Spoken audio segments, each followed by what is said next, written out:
صحیح بخاری میں 4937، مسلم میں 1862۔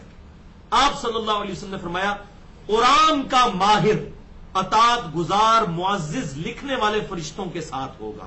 جو قرآن کو پوری مہارت کے ساتھ پڑھتا ہے وہ معزز فرشتوں کے ساتھ اللہ تعالیٰ ان کو شمار کرے گا۔ اور جو شخص اٹک اٹک کر قرآن پڑھتا ہے اور قرآن پڑھنا اس پر دشوار ہوتا ہے، یعنی زبان میں لکنت ہے یا وہ اجمی ہے، پڑھنے میں تکلیف ہوتی ہے، تو اس کے لیے دگنا اجر ہوگا، ماہر سے بھی ڈبل اجر اس کو۔ اللہ اکبر کبیرہ والحمد للہ کثیرہ وسبحان اللہ بکرۃ واصیلا، یہ اللہ کی رحمت ہے۔ الحمدللہ وَكَتَبَ عَلَى نَفْسِهِ الرَّحْمَةَ، ہم نے لازم کر لیا ہے ہر حال میں رحم ہی فرمائیں گے۔ اور صحیح بخاری اور مسلم کی متفق علیہ حدیث کہ اللہ تعالیٰ نے اپنے عرش پہ اپنے پاس یہ عبارت لکھ لی تھی مخلوق کی پیدائش سے پہلے کہ میری رحمت میرے غضب پر بھاری نہیں، یہ اس کی رحمت ہے۔ الحمدللہ۔ 5ویں حدیث صحیح مسلم میں 1874، آپ صلی اللہ علیہ وسلم نے ارشاد فرمایا قرآن کی تلاوت کیا کرو کیونکہ قرآن قیامت کے دن اپنے پڑھنے والوں کے لیے سفارشی بن کر آئے گا۔ یہ کتاب سفارش کرے گی، شفاعت کرے گی۔ صحیح مسلم 1874۔ 6ٹھی حدیث مشہور ترین حدیث ہے، انٹرنیشنل نمبر کے مطابق جامعہ ترمذی میں 2910۔